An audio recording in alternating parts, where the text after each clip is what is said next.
I adjusted my visitor's badge in the elevator of Anderson Technologies headquarters, feeling like an outsider in the company that should have been partly mine. The quarterly shareholders meeting was starting in 20 minutes, and for the first time in 5 years, I had a front row seat to my family's empire. "Hold the elevator," a familiar voice called out. My brother Michael rushed in, his Italian suit probably worth more than my car. He didn't recognize me. Why would he? The last time we'd spoken, I was being escorted out of this building by security. "Thanks," he muttered, barely glancing at me while typing on his phone. "15th floor?" "Actually, the conference room level," I replied quietly. "Shareholders meeting." That made him look up, frowning at my visitor's badge. "That's a restricted meeting. Who are you representing?" I smiled. "Nova Software Solutions." His eyes widened slightly. Anderson Technologies had been desperately trying to identify Nova's ownership for months. Our software had become the backbone of their operations, yet no one knew who really controlled the company. "You're from Nova." Michael straightened his tie. "I've been trying to arrange a meeting with your CEO for weeks." "I know," I said as the elevator doors opened. "Your emails were quite persistent." 5 years earlier, I sat in my father's office on this very floor, presenting my ideas for modernizing Anderson Technologies' software infrastructure. I had just graduated summa cum laude in computer science from MIT, but that didn't matter to him. "This is a serious company, Eliza," he'd said, barely glancing at my proposal. "We need experienced professionals, not amateur programming experiments." "Dad, our current systems are outdated. If we don't innovate." "Enough." He cut me off. "Michael and David handle the technical direction of this company. They have MBAs, real business experience. You can join the marketing department if you want to work here so badly." My brothers, Michael and David, had smirked from their corner office doorways. Neither of them could write a line of code, but they were Dad's golden boys, groomed to inherit the empire. That night, I started writing the code that would become Nova Software's core product. I worked from my small apartment, living on savings and determination. When the first version was ready, I used a friend's consulting company to pitch it to Anderson Technologies. They never knew that the team of developers they hired was just me, working through sleepless nights to create something revolutionary. Within 6 months, my software was handling their entire operational infrastructure. Through careful shell companies and NDAs, I kept my identity hidden as Nova Software grew. We expanded to other major tech companies, but Anderson Technologies remained our biggest client. Every quarter, they paid millions in licensing fees to use software written by the daughter they'd dismissed. Now, watching Michael check his reflection in the elevator doors, I thought about the thumb drive in my pocket. It contained proof of my ownership of Nova Software, along with some other interesting discoveries I'd made while deeply embedded in Anderson's systems. "The meeting's about to start," Michael announced unnecessarily as we stepped out of the elevator. "Try not to take up too much time with the Nova presentation. We have important matters to discuss." I followed him into the conference room, knowing how little had changed. The same oversized portraits of my father and brothers dominated the walls. The same air of masculine corporate power pervaded everything. My father sat at the head of the table, flanked by Michael and David. They were discussing quarterly projections, completely ignoring the visitor from Nova Software. Other shareholders and board members filed in. I recognized most of them. Old family friends who'd watched me grow up, executives who dismissed me as the Anderson girl who plays with computers. "Let's begin," my father announced once everyone was seated. "First order of business, the proposed acquisition of Nova Software Solutions." That got my attention. I hadn't known they were planning this. "As you know," David stood up, clicking through his presentation, "Nova's software has become essential to our operations. We've made several generous offers to buy the company, but their mysterious CEO refuses to sell." Michael jumped in. "We've arranged a hostile takeover through subsidiary holdings. Once we control Nova, we can integrate their technology fully into Anderson Technologies." I almost laughed. They were trying to steal my company just like they tried to steal my future 5 years ago. "Any questions before we vote?" my father asked. I raised my hand, enjoying how Michael frowned at my interruption. "Yes," David said impatiently. "The representative from Nova has the floor." I stood up slowly, removing my visitor's badge. "Actually, I'm not just a representative. I'm Nova's CEO, founder, and majority shareholder." I paused, savoring the confused looks. But you might remember me better as the amateur programmer you kicked out 5 years ago. The room fell silent as recognition dawned on their faces. My father's coffee cup froze halfway to his mouth. Eliza? David whispered. I plugged my thumb drive into the presentation laptop. Now about that hostile takeover plan. There are some things you really need to know about who's actually controlling what in this room. The screens behind me flickered to life, and I watched my family's empire begin to crumble in real time. The screens behind me displayed a complex web of corporate structures, financial transactions, and code repositories. 5 years of meticulous documentation laid bare for everyone to see. Let's start with the basics, I said, clicking to the first slide. Nova Software doesn't just provide your operational infrastructure. We built the entire foundation your company runs on. Every line of code, every system update, every security patch, all created by the amateur programmer you dismissed. My father found his voice first. This is impossible. You're bluffing. Am I? I pulled up the source code for Anderson's core systems. See these signature blocks? This coding style? I learned it at MIT. The same skills you said weren't professional enough for Anderson Technologies are now worth $300 million in annual licensing fees. Michael stood up, his face red. Security. Get her out of here. They won't come, I said calmly. The security system is run by Nova Software, just like your email servers, your financial systems, and your network infrastructure. Would you like to see what happens when I revoke your access? I typed a quick command. Every screen in the room went dark except the main presentation display. 3 minutes, I announced. That's how long it would take me to shut down every Anderson Technology system worldwide. Your empire would grind to a halt because the matrix you excluded actually controls everything. David lunged for his phone. I'm calling the police. Go ahead, I shrugged. I have contracts, licenses, and documentation proving Nova's legal ownership of all this technology. But more importantly, I clicked to the next slide. I have proof of some interesting financial decisions you've been making with company funds. The board members leaned forward, their eyes widening at the transactions displayed on screen. Embezzlement, I continued. Tax evasion. Insider trading. All carefully hidden in systems you thought nobody could access. But I built those systems, remember? I see everything. What do you want? My father's voice was barely a whisper. Originally, I wanted to help modernize our family company, to use my skills to build something meaningful. I met his eyes across the table. But you decided an MIT education and passion for technology weren't as valuable as MBAs and business connections. I turned to the board members. You're about to vote on a hostile takeover of Nova Software, but Nova isn't for sale. In fact, I pulled up another document. We've just acquired controlling interest in Anderson Technologies through a series of shell companies and proxy votes. The room erupted in chaos. Board members shouted questions, my brothers turned pale, and my father slumped in his chair. You can't do this, Michael protested. We're family. Family? I laughed. Was it family when you had security escort me out? When you mocked my amateur coding? When you tried to steal my company? I clicked through more slides showing Nova's growth, acquisitions, and market position.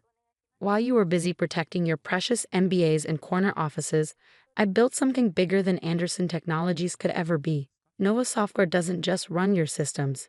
We run systems for half the Fortune 500. My father stood up shakily. We can work this out. Come back to Anderson. Take my position. Just don't. Don't what?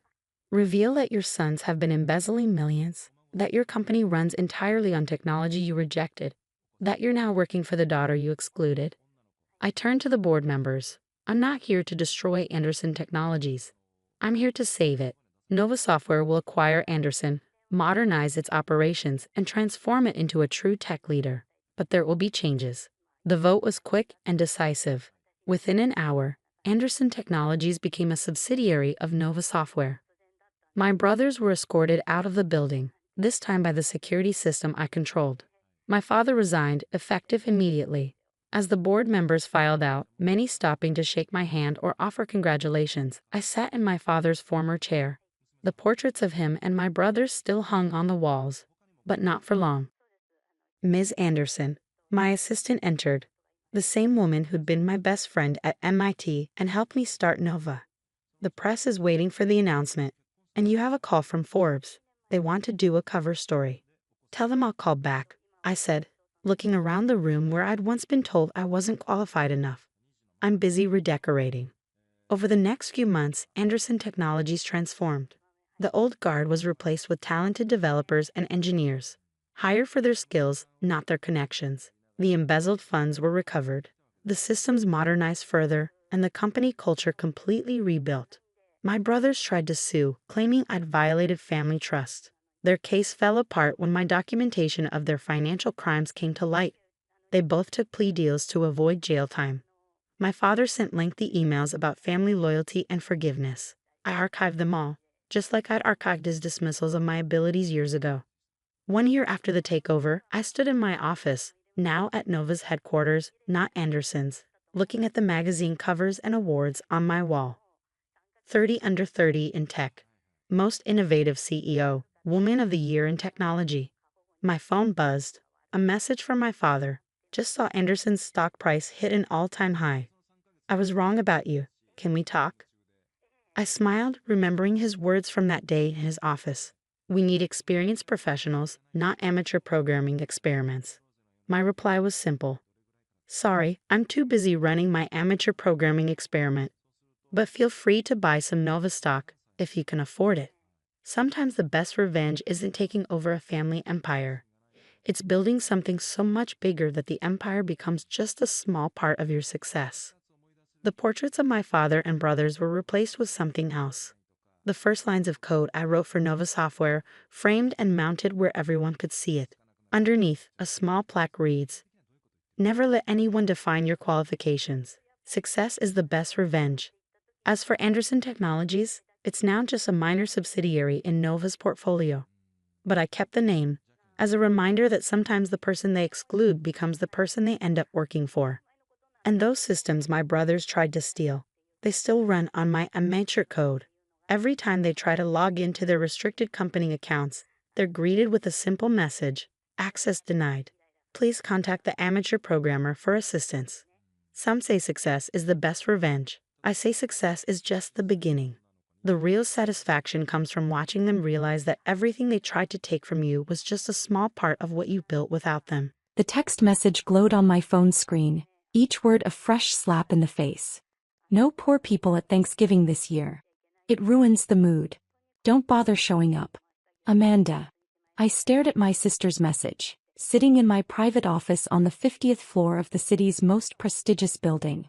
Below the text was a group chat where my family enthusiastically agreed. Mom, it's for the best.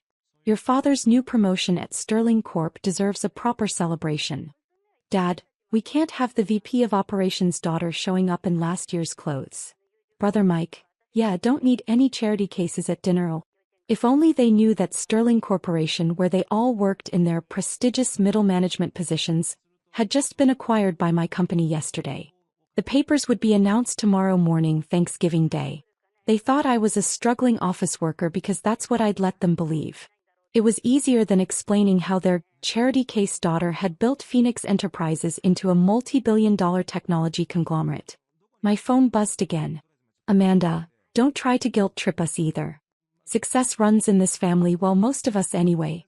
Success. I looked at the acquisition papers on my desk. Sterling Corp had been failing for years, their stock price plummeting. My family's precious jobs were only secure because I'd secretly been keeping the company afloat through shell corporations, waiting for the right moment. Ms. Matthews. My assistant's voice came through the intercom. The Sterling Corp transition team is ready for your instructions. Schedule the all-hands meeting for 9 a.m. tomorrow, I replied. Mandatory attendance for all employees. Even on Thanksgiving? Especially on Thanksgiving. I smiled, thinking of my family's reaction when they realized who their new boss was. And Janet? Make sure the Matthews family is seated in the front row. I pulled up the company directory, looking at their positions. Asterisk Dad. VP of Operations, barely competent, kept his job through office politics. Asterisk Mom. HR Manager, hired mainly through Dad's influence. Asterisk Amanda. Marketing Director, 3 failed campaigns in 2 years. Asterisk Mike. Junior executive, more interested in office gossip than actual work. All of them drawing inflated salaries while mocking my supposed poverty. All about to learn that their jobs depended on the daughter they'd banned from Thanksgiving. My phone buzzed one final time. A photo from Amanda showing the elaborate place settings for tomorrow's dinner. See what you're missing? Guess you should have chosen a better career path. I looked at my own dinner plans, a catered meal in my penthouse while I finalized tomorrow's announcements.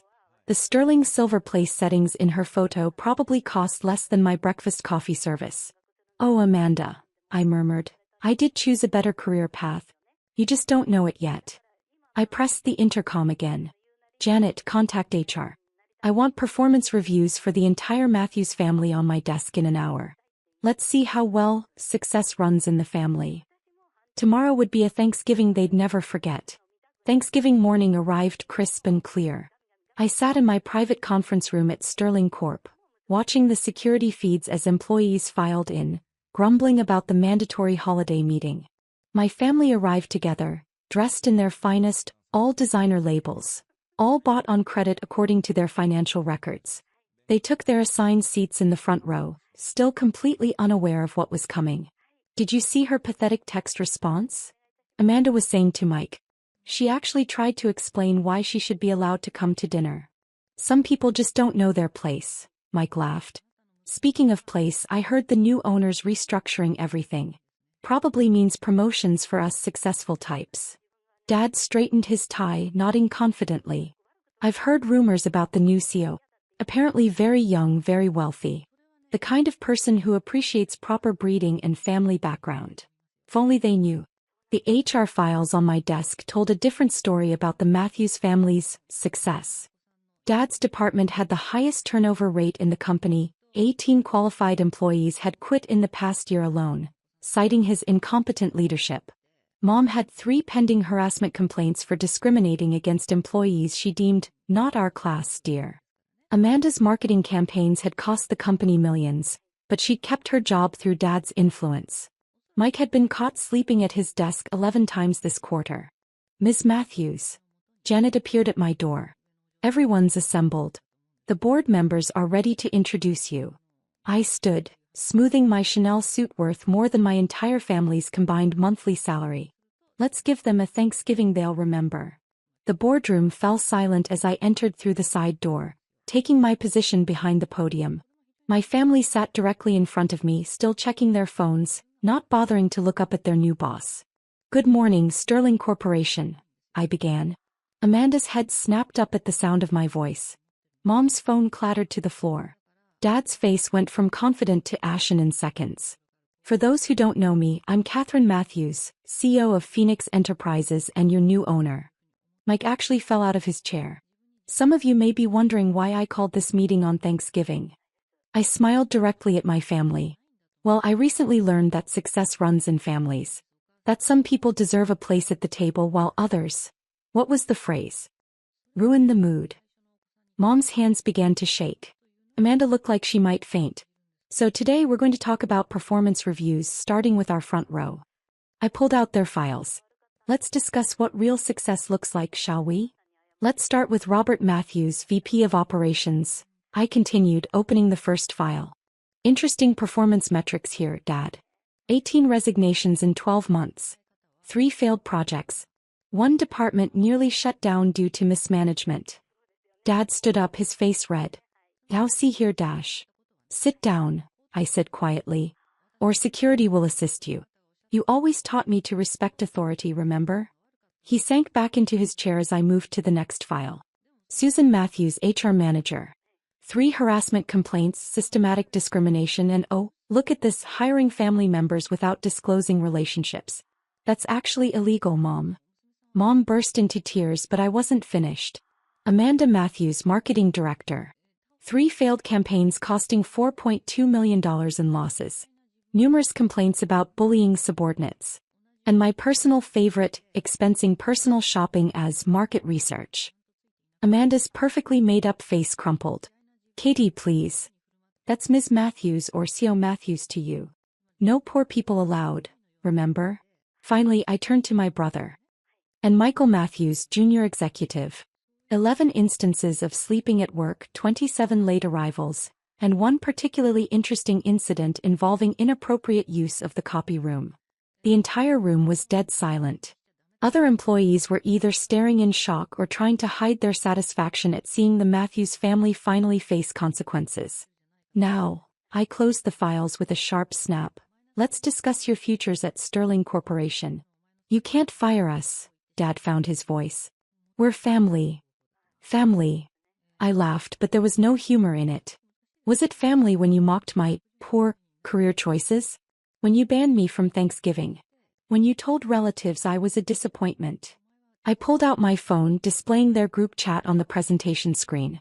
Hundreds of messages mocking me, belittling my supposed struggle, celebrating their superiority. The thing about success, I continued, is that it's not about designer clothes or fancy dinner parties. It's about competence, integrity, and actual results. I pressed a button, and their termination papers appeared on the tablets in front of them. Dad, you're fired.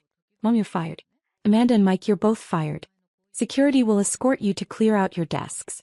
Don't worry about your company credit cards. They're already deactivated. But where will we go? Mom sobbed. What will we do?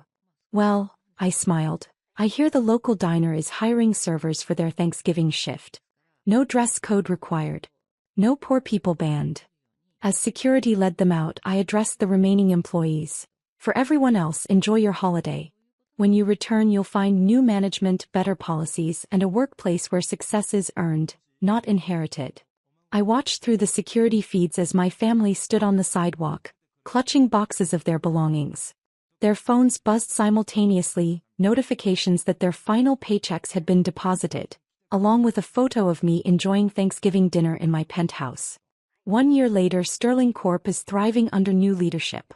Dad works as a night shift supervisor at a warehouse. Mom took a job as a retail clerk, ironically serving the same people she once looked down on. Amanda manages a small boutique, no designer clothes in sight. Mike actually improved the most, starting his own landscaping business and learning the value of real work. Me. I kept their group chat messages framed in my office, right next to Sterling Corp's new record-breaking quarterly reports. A reminder that success isn't about who you ban from your table, it's about who earns their seat. Every Thanksgiving, I host a company dinner for employees who have nowhere else to go. The invitation list specifically includes those who others might consider poor or unsuccessful. Because sometimes the best revenge isn't just proving people wrong, it's teaching them the true meaning of success, one pink slip at a time. As for my family, they received Thanksgiving invitations this year, to serve the dinner, not attend it. After all, everyone deserves a chance to learn the value of honest work. Even if the lesson comes from the poor daughter they tried to erase. Last week something unexpected happened. Amanda came to my office, not through the executive entrance, but through the service door where she now delivers lunch orders to our employees. I understand now, she said quietly, placing my salad on the desk. Not just about the money but about dignity. About treating people with respect regardless of their position. I looked at her closely. Gone were the designer clothes and superior attitude. She carried herself differently now, with a humility born of hard experience. The boutique I manage, she continued, I've started a program helping women dress for job interviews. Women who can't afford designer labels. Women I used to look down on. For the first time in years, I saw my sister instead of my tormentor. The holiday dinner service. She hesitated. Could I volunteer this year instead of being assigned? There's a difference between serving because you have to and serving because you want to help. I studied her for a moment. You know what the difference is between then and now, Amanda? What? You finally understand that worth isn't measured in bank accounts or social status. It's measured in how we treat others. This year's company Thanksgiving will be different. Amanda will still serve, but as a volunteer coordinator helping others learn the lesson she did. Mom and Dad have asked to help too, not for show or status, but because they've finally learned what really matters. Sometimes the best revenge isn't in the punishment, but in watching those who hurt you grow into better people. And sometimes being banned from one table leads to building a bigger, better, more inclusive one of your own. They say the deepest wounds come from family. Mine came on what should have been the proudest day of my life, My college graduation. I stood in our grand living room, still wearing my graduation gown, my summa cum laude honors cord glinting in the afternoon light.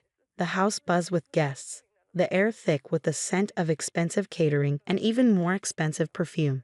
My father, Marcus Bennett, CEO of Bennett Industries, held court near the marble fireplace, champagne in hand. And of course, Isabella will be following in my footsteps, he announced, gesturing to my older sister, already lined up for the executive training program. Pride radiated from his voice as Isabella preened under the attention, her designer dress probably worth more than my entire year's tuition. I lingered near the edge of the crowd, clutching my economics degree with honors, earned through countless sleepless nights and 3 part-time jobs. Not that anyone had noticed. To them, I was just Sophia, the second daughter, the afterthought. What about Sophia? Someone asked. Another Bennett joining the company? The silence that followed felt like ice crawling down my spine. My father's face tightened, that familiar look of disappointment settling in. Sophia. He swirled his champagne, not meeting my highs. Well, she has different ideas about her future. Different. The word hung in the air like poison. What he meant was that I had refused to join Bennett Industries.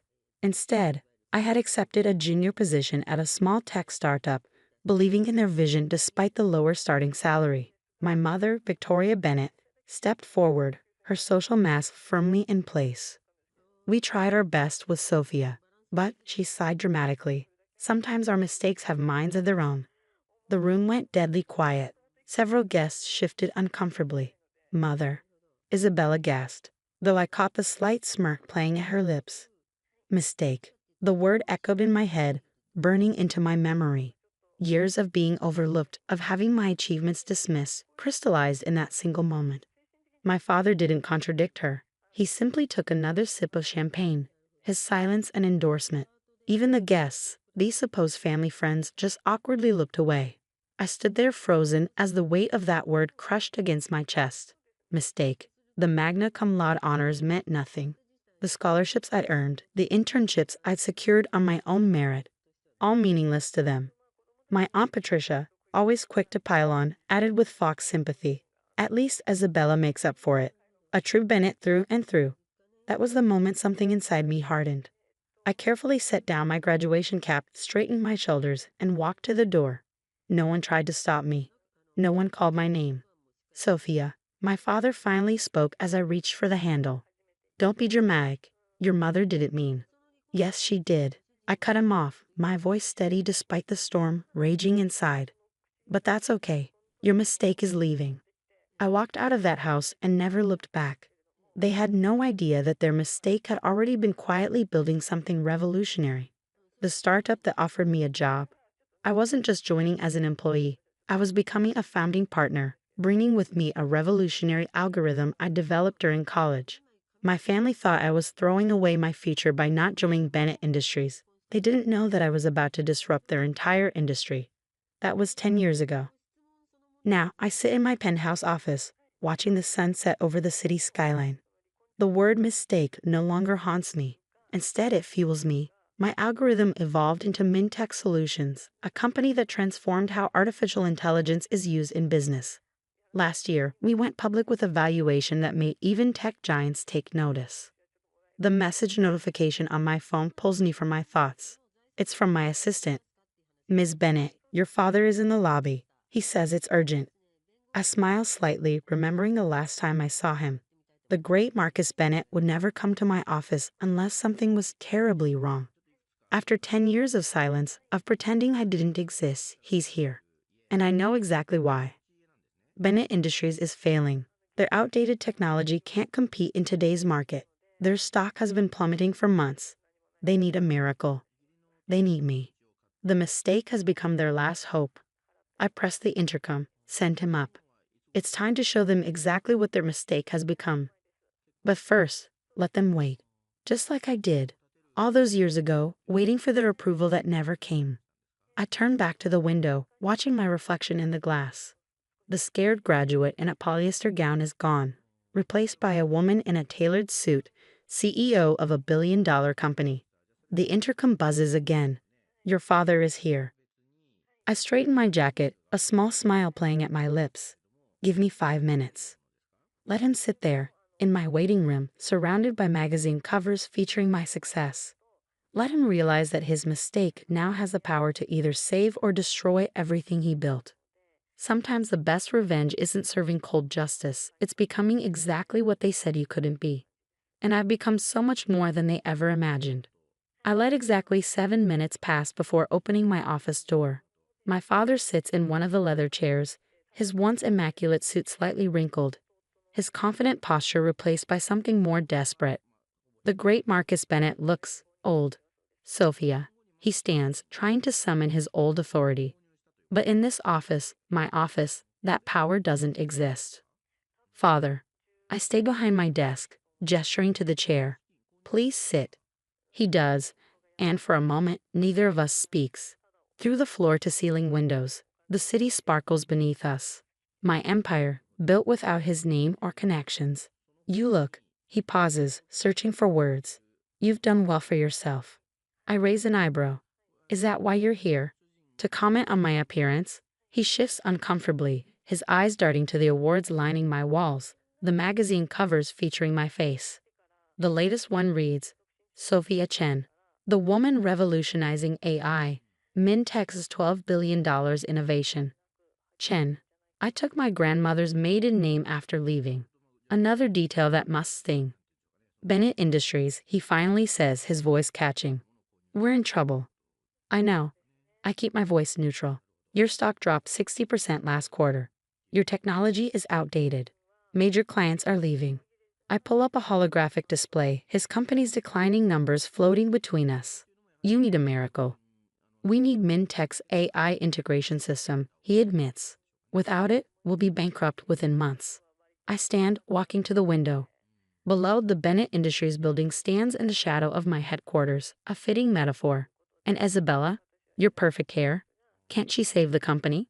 His silence speaks volumes. Isabella, for all her executive training, couldn't adapt to the changing market. Her arrogance, so like our parents, blinded her to the technological revolution I saw coming years ago. He clears his throat. She resigned last week, moved to Europe with her husband. Of course she did. Isabella always knew how to abandon a sinking ship. Mother must be devastated, I say, not bothering to hide my sarcasm.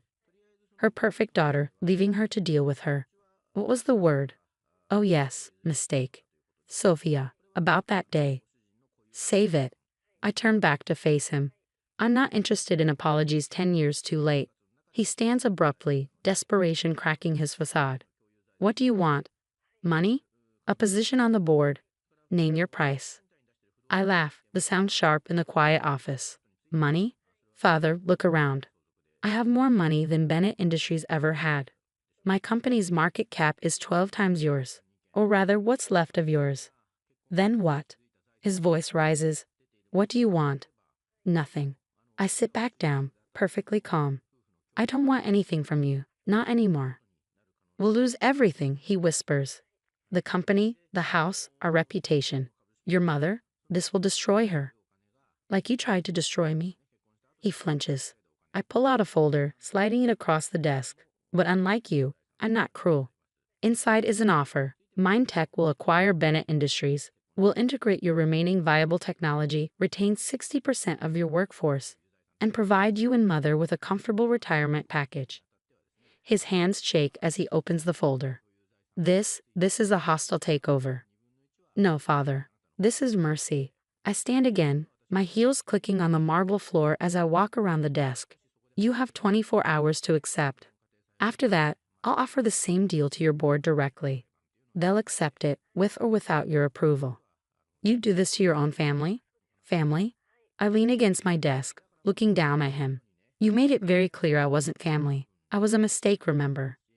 He stares at the papers, decades of pride warring with desperation. And if I sign, then the Bennett name survives, albeit under the Mindtech umbrella. You and mother keep your social standing, your country club memberships, your comfortable lifestyle. I smile slightly, without the power you're so accustomed to. The sun has fully set now, the office illuminated by the city lights below. In their glow, I see the moment my father finally understands. His mistake didn't just succeed, she surpassed everything he ever built.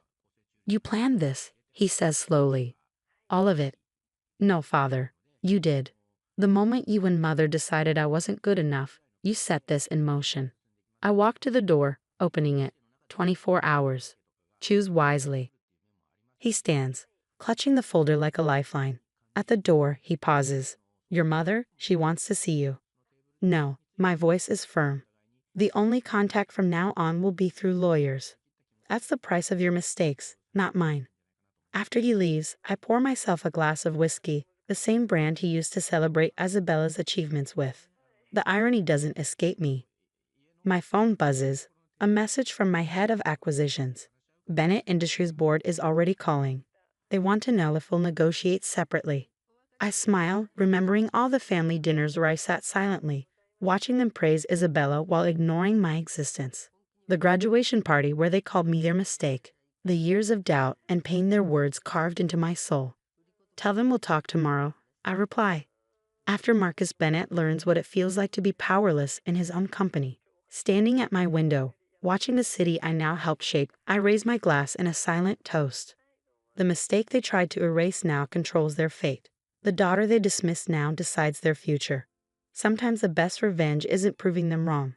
It's becoming so powerful that they're forced to admit it themselves. The message I've been waiting for flashes on my screen. Bennett Industries stock suspended from trading. Markets expect imminent takeover. I close my eyes, letting 10 years of vindication wash over me. Tomorrow the business world will be abuzz with the news. Mintech acquires Bennett Industries. They'll call it a strategic merger, a smart business move. But I know the truth. It's not just business. It's justice. And justice, like revenge, is best served by success. I pick up my phone, sending one final message to my father's number. The mistake says goodbye. Then I block his number, turn back to my empire, and finally completely let go of the girl who once desperately sought her family's approval. She doesn't exist anymore. In her place stands a woman who turned their greatest insult into her greatest triumph. And that's no mistake.